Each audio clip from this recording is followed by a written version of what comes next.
Pessoal, até agora a gente estudou filosofia sem muita preocupação com os detalhes históricos dela. Hoje a gente vai ver um pouco sobre o surgimento da filosofia na Grécia Antiga. Eu sou o professor Bruno, vem comigo. É muito comum a ideia de que a filosofia é algo grego e que teve início na Grécia Antiga. Antes de tudo, é importante ressaltar que não se pode simplesmente confundir filosofia com o pensamento. Onde quer que existam humanos, existirá pensamento.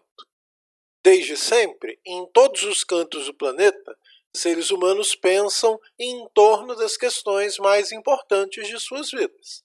Mesmo antes do surgimento da filosofia na Grécia Antiga, as pessoas pensavam e se debruçavam em torno de questões importantes. Por exemplo, os egípcios, antes dos gregos, desenvolveram um riquíssimo pensamento. Portanto, é necessário muito cuidado para não resumir a experiência da filosofia ao mundo grego. Existem fatores históricos e materiais que explicam o surgimento da filosofia no mundo grego. Então vejamos quais são eles. Em primeiro lugar, o comércio e as viagens marítimas levaram o grego a conhecer concretamente o mundo e outras culturas. É inegável que o pensamento oriental tem influência decisiva no desabrochar do pensamento grego.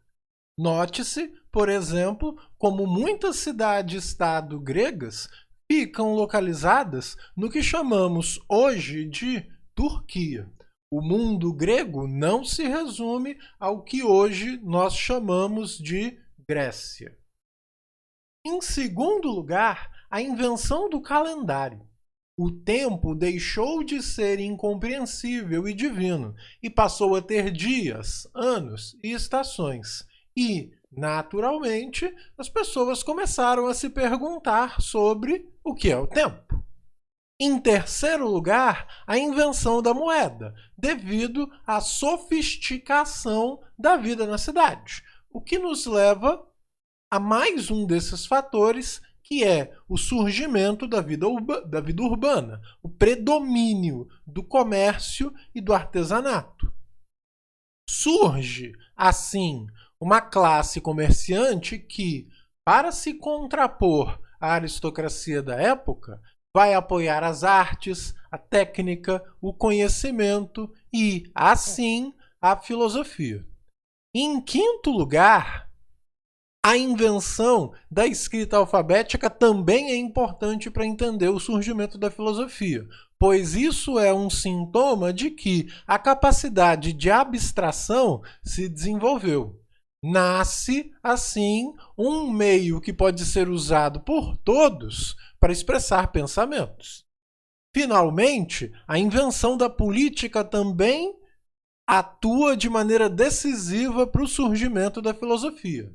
Nasce a lei escrita como expressão da vontade humana. Começa a se discutir sobre o direito de cada pessoa poder se expressar. Surge o espaço público, onde se realizam discussões e se tomam decisões. A política valoriza o ser humano e o pensamento. Cada um desses 6 elementos contribui para o surgimento da filosofia no mundo grego. Mesmo antes dos filósofos entrarem em cena, a mitologia já estava lá, pensando e refletindo sobre as coisas e preparando, por assim dizer, o palco para a investigação filosófica. A religião era uma poderosa força social na época e tinha grande influência na visão grega acerca da natureza humana e do cosmos. Dois autores em particular desenvolveram visões de mundo muito sofisticadas a partir da mitologia. Um deles é Homero, o famoso autor das histórias épicas Ilíada e Odisseia.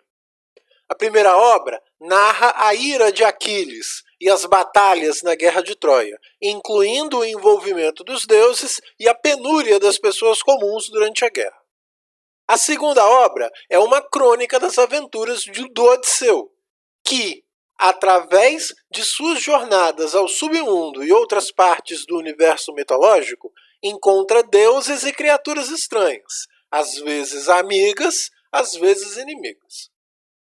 O outro autor é Hesíodo, autor da Teogonia, uma obra que descreve as origens de centenas de deuses a partir de ancestrais comuns no começo do mundo. Há um aspecto único na mitologia de Homero e Hesíodo que pode ter servido de trampolim para os primeiros filósofos da Grécia Antiga. Nenhum dos dois estabelece a criação do universo como obra dos deuses. Ainda que Zeus seja o deus supremo, ele não é descrito como criador. Homero trata o universo como algo dado, e Hesíodo o descreve da seguinte forma: sim, bem primeiro nasceu o caos, depois também terra de amplo seio, de todos sede irresvalável sempre, dos mortais que têm a cabeça do Olimpo nevado, e Tártaro, nevoeiro no fundo do chão de amplas vias. E Eros, o mais belo entre os deuses imortais, solta membro dos deuses todos e dos homens todos, ele doma no peito o espírito e a prudente vontade. Esse é um trecho da Teogonia, os versos de 116 a 122. Para Hesíodo, primeiro existe o vazio, o caos, depois a terra, e somente depois surgem os deuses.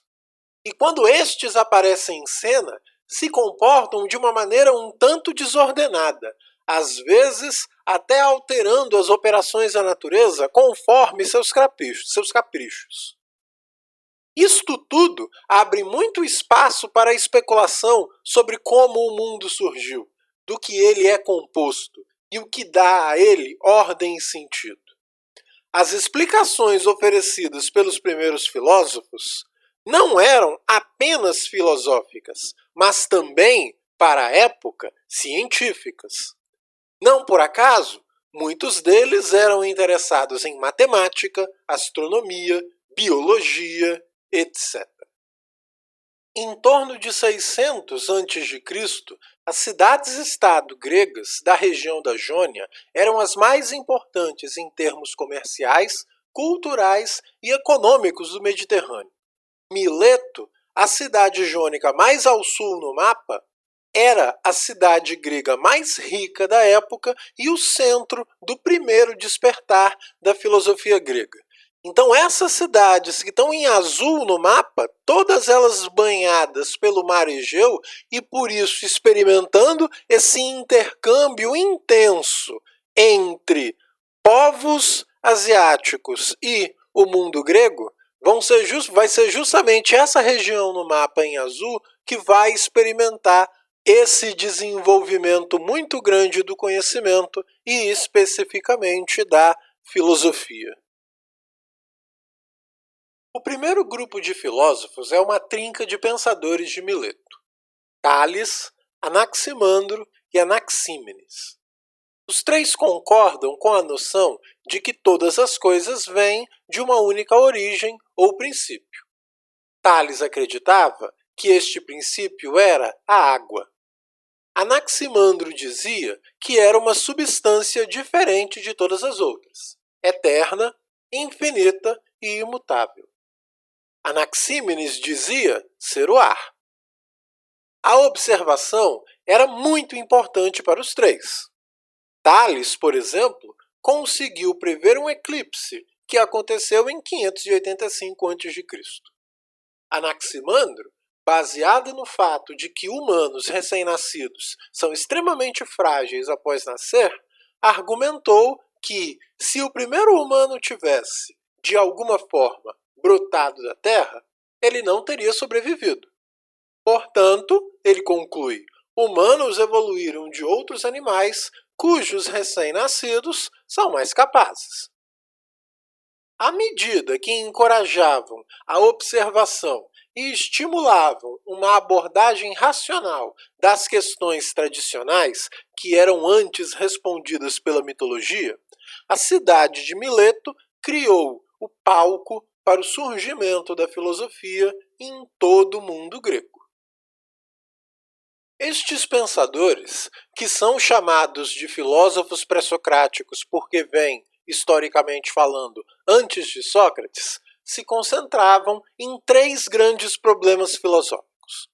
O primeiro é o que chamamos de problema do um e dos muitos, ou seja, tentar explicar como uma única coisa pode ser a origem de uma diversidade enorme de coisas. O mundo contém uma enorme variedade de objetos, alguns vivos, outros inanimados, uns sólidos, outros líquidos. Parece razoável supor que todas as coisas surjam a partir de uma fonte em comum, mas identificar essa fonte é um desafio. O segundo problema é o da mudança e da constância, ou seja, explicar como as coisas permanecem elas mesmas à medida que mudam com o passar do tempo. Não apenas existem muitas coisas no mundo, mas elas estão sujeitas à mudança. Coisas vivas, como árvores e humanos, envelhecem e morrem. Objetos inanimados, como pedras, são erodidas e mudam de forma. À medida que passam por mudanças, ainda há alguma coisa nelas que as permite reter sua identidade. O que seria essa coisa?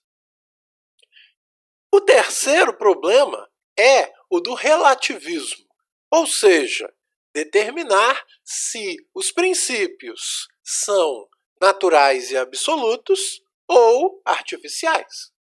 Suponhamos que eu chegue a uma explicação razoável de como o mundo funciona. Esta explicação é verdadeira apenas para mim? Ou será que eu descobri algo universal, portanto, verdadeiro para todos? Ainda que algumas verdades pareçam existir independentemente de mim, identificá-las é um outro desafio. Pessoal, agora vocês sabem um pouco mais sobre o surgimento da filosofia na Grécia Antiga. Vamos lembrar uma coisa que a gente falou no meio da aula. Filosofia não é uma exclusividade do povo grego e filosofia não é uma coisa que nasceu na Grécia Antiga. O fato da gente ter uma aula sobre o surgimento da filosofia na Grécia Antiga não quer dizer que a filosofia surgiu primeiro na Grécia Antiga. Como a gente falou, onde existirem seres humanos pensantes, haverão pessoas fazendo as perguntas fundamentais acerca da existência. Se vocês ficaram com alguma dúvida, deixe uma mensagem aqui embaixo ou manda a dúvida para mim lá no Google Sala de Aula e eu vou responder sempre que eu puder. É isso, aquele abraço, estou morrendo de saudade de vocês. Tchau e beijos.